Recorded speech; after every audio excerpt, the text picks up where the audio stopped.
যুক্তরাষ্ট্র ও ইসরায়েলের হামলায় নিহত ইরানের সর্বোচ্চ নেতা আয়াতুল্লাহ আলী খামেনির দ্বিতীয় ছেলে ৫৬ বছর বয়সী মোস্তফা খামেনি তাকে ইরানের নতুন সর্বোচ্চ নেতা হিসেবে নির্বাচিত করা হয়েছে। এতদিন প্রকাশ্যে সেভাবে না এলেও এখন ইরানের দায়িত্ব তার কাঁধে। দ্য নিউ ইয়র্ক টাইমসের এক প্রতিবেদনে বলা হয়েছে, মোস্তফা খামেনির জন্ম ১৯৬৯ সালে ইরানের গুরুত্বপূর্ণ ধর্মীয় শহর মাশহাদে ইসলামী প্রজাতন্ত্র প্রতিষ্ঠার প্রায় এক দশক আগে। ইরানের বিপ্লবী গার্ড বাহিনীর সঙ্গে ঘনিষ্ঠ সম্পর্কের জন্য পরিচিত মোস্তফা উচ্চ মাধ্যমিক শেষ করার পর ১৯৮৭ সালের দিকে ইসলামী সামরিক বাহিনীতে যোগ দেন এবং ১৯৮০ থেকে ৮৮ সালের ইরান ইরাক যুদ্ধের শেষ পর্যায়ে দায়িত্ব পালন করেন।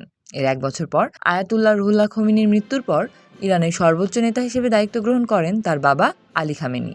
পরে মোস্তফা খামেনি কোম শহরের শীর্ষ ধর্মীয় আলেমদের অধীনে পড়াশোনা করেন এবং নিজেও একটি ধর্মীয় শিক্ষা প্রতিষ্ঠানে শিক্ষকতা শুরু করেন। এর মাধ্যমে ধর্মীয় নেতৃত্বের সঙ্গে তার ঘনিষ্ঠ যোগাযোগ গড়ে ওঠে এবং প্রভাব বাড়তে শুরু করে। তবে দীর্ঘ সময় তিনি জনসমক্ষে খুব বেশি পরিচিত ছিলেন না।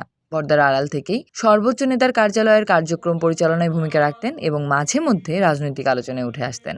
২০০৫ সালে রক্ষণশীল নেতা মাহমুদ আহমাদিনেজাদ প্রেসিডেন্ট নির্বাচিত হওয়ার পর সংস্কারপন্থীরা অভিযোগ করেন, মোস্তফা খামেনি ধর্মীয় নেতৃত্ব ও বিপ্লবী গার্ডের সঙ্গে সমন্বয় করে আহমাদিনেজাদকে জেতাতে ভূমিকা রেখেছিলেন। সে সময় নির্বাচনে মাস্টারের ছেলে হিসেবে পরিচিত মোস্তফার হস্তক্ষেপের অভিযোগ তোলেন সংস্কারপন্থী নেতা মেহেদি কারবি। তখন আয়াতুল্লাহ খামেনি তার ছেলেকে সমর্থন করে বলেন, তিনি মাস্টারের ছেলে নন, তিনি নিজেও একজন মাস্টার।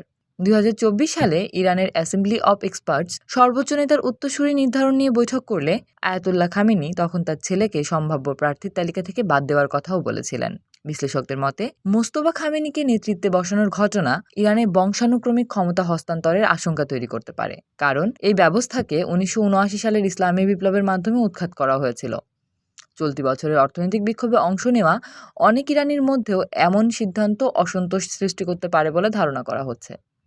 তবে কিছু বিশ্লেষকদের মতে, তাকে নির্বাচিত করার মানে এই ইঙ্গিত দেওয়া যে বিপ্লবী গার্ড ঘনিষ্ঠ কট্টরপন্থীরাই এখনও রাষ্ট্র ক্ষমতায় প্রভাবশালী এবং নীতিগত বড় পরিবর্তনের সম্ভাবনা কম।